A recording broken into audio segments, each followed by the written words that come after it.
Okay, so share ko sa inyo to guys, no. So ngayong araw guys, meron tayo ditong phone device guys, no. So itong phone device nito guys ay Vivo Y15 guys. Yan. So ito guys yung likod niya guys, no. So yung issue nito guys ay malabo guys yung camera niya dito guys sa harap din guys, no. Dito guys sa front camera niya. So kung makita natin guys, meron siyang dumi guys, no. So focus natin guys. Yan. So makita nyo guys, meron siyang dumi dito guys banda guys sa camera niya guys, no. Yan. So try natin guys i-fix yan guys, no.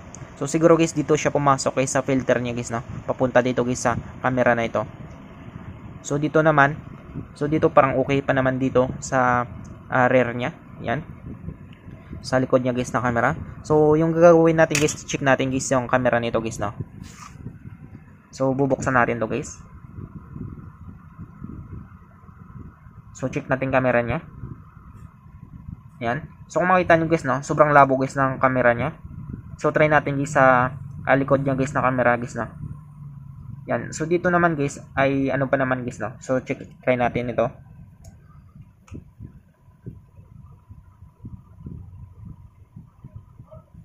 So malabo din guys. Yan. So same sila guys, no, malabo. So dito naman sa harap niya, so malabo rin. Yan. So back tayo guys, no. So yung gagawin natin dito guys, try natin guys i-fix guys yung malabong camera nito guys, no.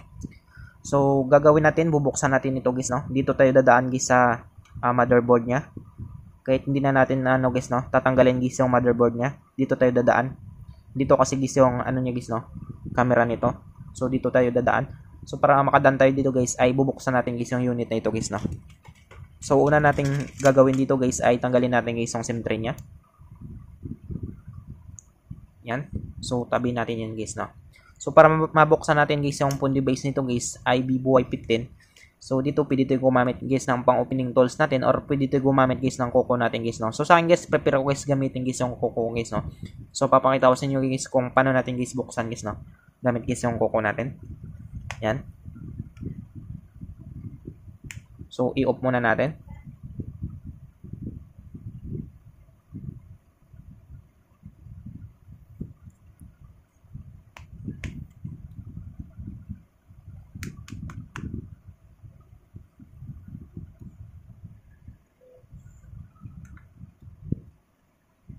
So dandan natin guys, no. Meron kasi siya ditong fingerprint sensor guys, no. Maputol guys yung flex cable niya guys. Yan. So kung makita natin guys, no. So focus natin. Yan. So meron siya ditong lock guys. So tanggalin natin guys yung bolts nito guys, no, para matanggal natin guys yung lock nito guys. Yan. So tanggalin natin guys yung lock niya. Yan. Tapos tanggalin natin guys yung FPC connector guys ng fingerprint sensor niya guys, no.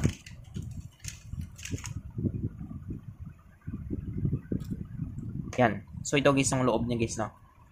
So tabi natin guys yung natanggal natin guys ng mga bolts tsaka mga pisa nito. Yan. Sunod natin gagawin dito guys ay tanggalin natin guys lahat guys ng mga bolts dito guys, no.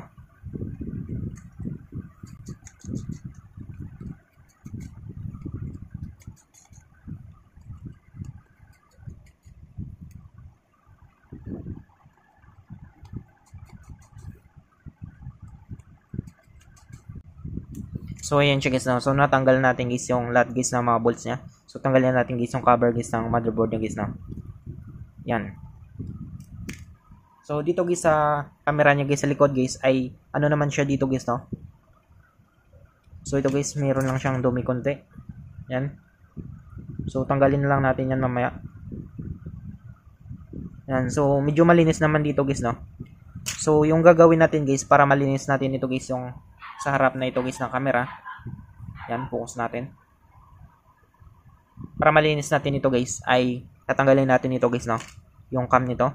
So hilain lang natin dito guys, kahit hindi na natin guys, kahit hindi na tayo guys magano guys, no, magtanggal dito guys ng mga FPC connector niya guys, no. Kahit dito na lang tayo dadaan guys. Yan. So papakita ko sa inyo guys, no, kung paano natin gagawin guys.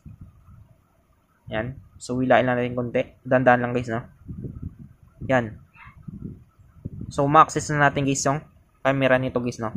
So kung makita nyo guys, no, madumi siya guys. Yan. So sobrang dumi niya. Focus natin.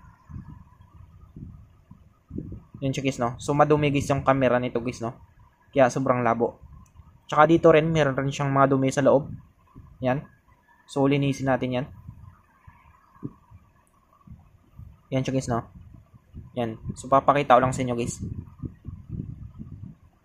Yan. Kung makita nyo guys, no? Yan yung mga dumi na yan. So, try natin guys, linisin yan guys, no? Tsaka ito guys, yung camera nito.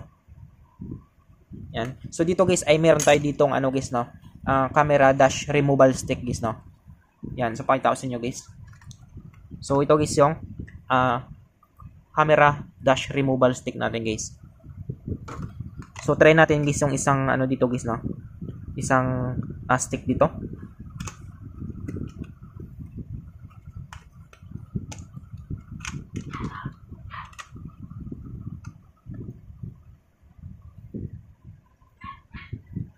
So, ito yung gagamitin natin guys sa camera niya guys, no? Yan. Para iwas gas-gas guys yung sa lens niya guys, no?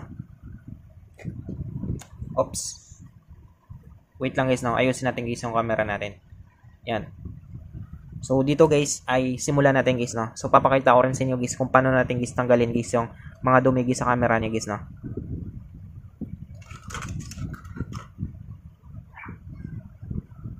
So, dito tayo guys, unahin natin guys yung sa lens niya.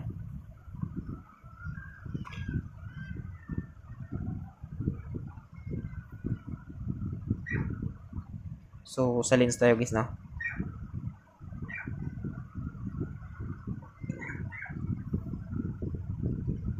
So, linisin natin yan.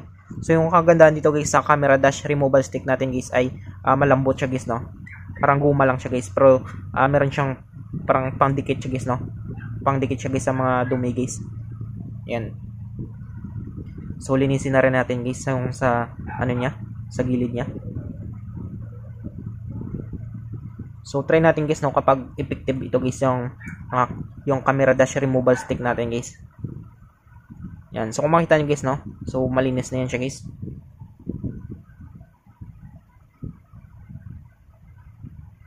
Tapos, dito guys sa ano niya, sa screen niya, linisin rin natin. Yan. So, kung makita nyo guys, no, so, madami siyang dumi guys, yung nakuha natin guys.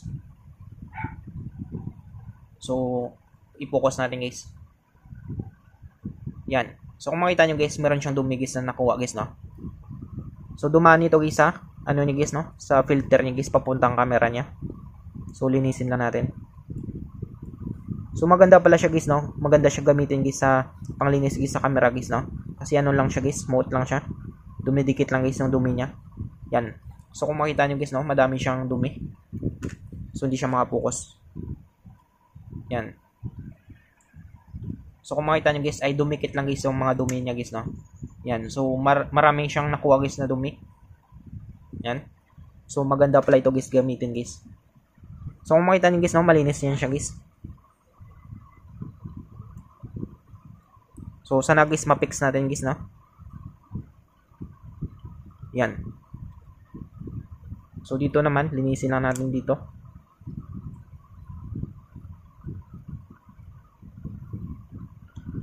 So, hindi ko alam guys, no, kung bakit masyado siyang malabo guys. Yan. So, sana guys ma-fix natin guys yung malabong camera niya guys, no. Yan. So, ngayon guys, ibalik na natin yan. So, balik natin guys yung camera niya. So, try natin guys, no, kung gagana guys yung ano natin. Yan. So, kung makita nyo guys, malinis siya guys, no. Yan. So, malinis na yan siya guys. So, try natin guys, ibalik guys, no. So, para sure guys, ay titesting rin natin ito guys yung dito guys sa likod yung guys ng camera guys, no. So, linisin rin natin yan.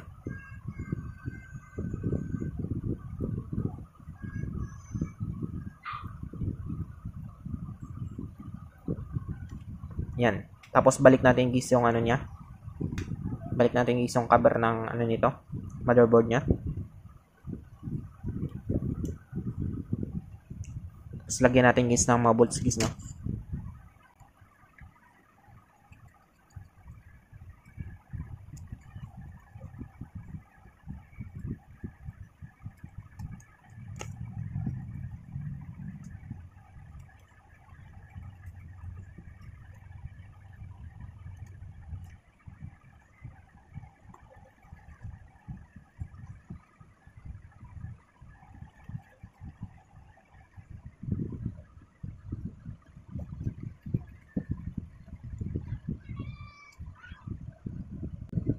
Tapos balik natin guys yung ano nito, flex guys ng fingerprint sensor, yung FPC niya.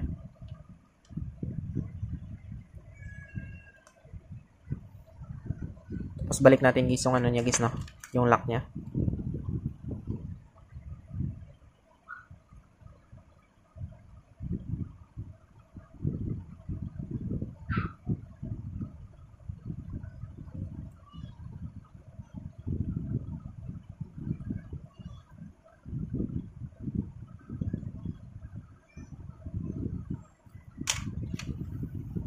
Tapos lagyan natin guys ng bolts guys. Balik lang natin guys yung bolts niya.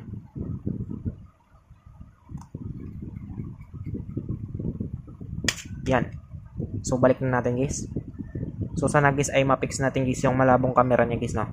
So just in case guys na hindi natin guys ma-fix guys. So pwede natin palitan yun guys ng ano guys, no. Palitan natin guys ng pisa guys ng camera na yun. Para balik siya guys sa dati. Yan, so balik natin guys yung SIM card niya guys, no. Tapos panda rin natin. Yan. So wait na lang natin guys, no. So sana guys ay ma-fix natin guys yung malabong camera niya guys. Yan. So check natin guys.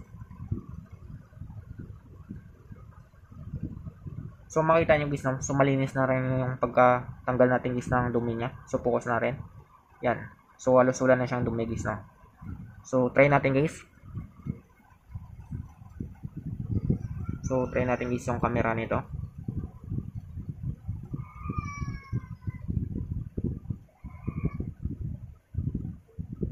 Yan. So kung makita nyo guys, no? So sobrang ano siya guys, maliwanag na siya guys. Hindi na siya blurred guys, no. Hindi siya katulad kanina guys. Yan. So try natin guys yung sa likod niya. Yan. So okay na siya guys, no. So maliwanag na siya guys. Hindi na siya blurred. Yan. So ganun lang kadali guys, no, kung paano natin guys ma-fix guys yung malabong camera natin guys sa ating phone device guys. So I hope guys na makatulong sa inyo itong video tutorial natin guys. Sa mga bago pa lang sa ating channel guys, no, huwag natin kalimutan guys i-click guys yung subscribe at yung notification bell button para ma-update ko kayo guys sa susunod natin guys na video tutorial. Thank you guys and God bless sa lahat.